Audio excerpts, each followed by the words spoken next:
بسم اللہ الرحمن الرحیم۔ ویلکم ٹو حب الاسلام آفیشیل۔ نبی پاک صلی اللہ علیہ وسلم کا فرمان ہے، بندہ اس وقت تک مومن نہیں ہو سکتا جب تک کہ میں اس کے ماں باپ اور اس کی اولاد اور تمام انسانوں سے زیادہ اس کے نزدیک پیارا نہ ہو جاؤں۔ دوستو، آج ہم آپ کو ایک ننھے عاشق رسول کا واقعہ سناتے ہیں۔ مدینے کا شہر ہے، اللہ کے محبوب جلوہ فراز ہیں۔ آقا تشریف فرماتے اور صحابہ حضور کے گرد بیٹھتے، آقا صلی اللہ علیہ وسلم واعظ و تلقین کرتے اور لوگ اسے دلوں میں اتارتے۔ ایک چھوٹا سا بچہ ہے جو ننھے پاؤں سے چل کے مسجد نبوی میں پہنچ جاتا ہے۔ نام اس کا عمیر ہے۔ بمشکل سے بولنا سیکھا ہے۔ اس نے آقا کریم کی خدمت میں کبھی وہ اپنے چچا جلاس بن سمیر کے ساتھ جاتا، کبھی وہ اکیلا بھی چلا جاتا ہے۔ ایک دن اس کا چاچا نہیں گیا، لیکن بچہ گیا اور حضور کی بات سنی۔ آقا کریم نے قیامت کے بارے میں نقشہ کھینچا۔ جب وہ بچہ واپس پلٹا تو اپنے چچا کو کہتا ہے، اے میرے چچا، آج میں نے حضور کو قیامت کا ذکر کرتے دیکھا ہے، اور حضور نے ایسا ذکر کیا ہے کہ قیامت کا نقشہ میری آنکھوں کے سامنے آ گیا تھا۔ یہ بات بچے نے اپنے چچا کو سنائی، کیونکہ چچا غیر حاضر تھا۔ چچا جو حضور کی بات سے محروم ہو گیا، وہ چاہتا تھا کہ اس کی محرومیت دور کر دے، لیکن اس کا چچا جلاس بن سویر ازلی بدبخت تھا۔ اس نے کہا، اللہ کی قسم، اگر محمد سچا ہے تو ہم گدھوں سے بھی گئے گزرے ہیں۔ جب بچے نے یہ بات سنی تو بچے کے پاؤں تلے زمین نکل گئی۔ میرا چچا کیا بول رہا ہے؟ یہ تو مجھے انگلی لگا کے مسجد نبوی لے جایا کرتا تھا، اور اس نے یہ کیا بات کہہ دی؟ یہ تو منافق نکلا۔ اس بچے نے کہا، اے میرے چچا، اللہ کی قسم، میرے دل کو جو سب سے اچھا اگر کوئی بندہ لگتا تھا وہ آپ تھے۔ میں آپ سے پیار کرتا تھا، اس لیے کہ مجھے انگلی سے لگا کے حضور کی چوکھٹ پہ لے جایا کرتے تھے، لیکن اب میری حالت یہ ہے کہ جتنے برے تم لگتے ہو، واللہ مجھے کوئی نہیں لگتا۔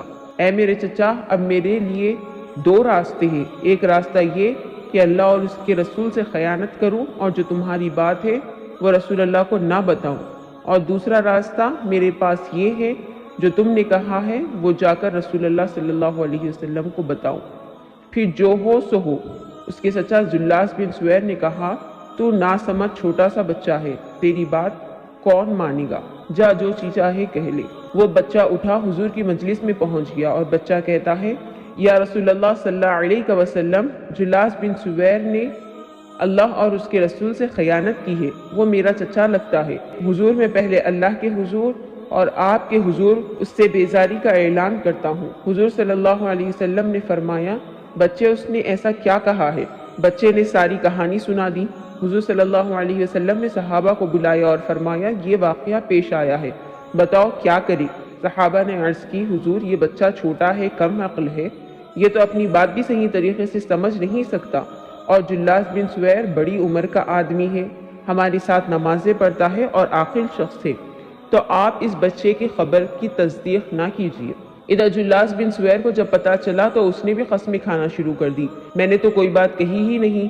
تو حضور صلی اللہ علیہ وسلم نے اس بچے کی بات کو نظر انداز کیا صحابہ کے کہنے پہ۔ اب جب اس بچے نے دیکھا کہ میری بات حضور نے قبول نہیں کی، تو اس نے اپنی جھولی پھیلائی اور آسمان کی طرف دیکھ کر کہا، اے اللہ، اگر میں جھوٹا ہوں تو مجھے جھوٹا کر دے، اور اگر میں سچا ہوں تو میری سچائی کا اعلان کر دے۔ یہ بچے نے جب بات کی، ابھی اس نے منہ پہ دعا مانگ کے ہاتھ نہیں پھیرے تھے کہ جبرائیل آ گئے اور سورہ توبہ کی یہ آیت نازل ہوئی کہ یہ قسمیں کھاتے ہیں کہ ہم یہ بات نہیں کہے۔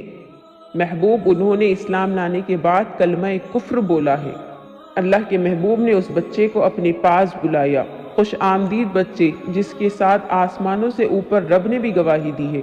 پھر حضور صلی اللہ علیہ وسلم نے بچے کے کان پکڑے اور فرمایا، اے بچے، تیرے کان نے صحیح ہی سنا تھا، اور تو وہ ہے جس کی تصدیق میرے رب نے فرمائی ہے۔ حضور صلی اللہ علیہ وسلم سے یہ تعلق، یہ گہرا ربط اللہ تعالیٰ کی محبت کا بندے کو مستحق کرتا ہے۔ اللہ رب العزت سے التجا ہے، اللہ تبارک و تعالی ہمیں اور ہماری نسلوں کو ایسا ہی سچا عاشق رسول بنائے، آمین یا رب العالمین۔ ویڈیو اچھی لگی ہو تو please like, share and subscribe to my channel. فی امان اللہ۔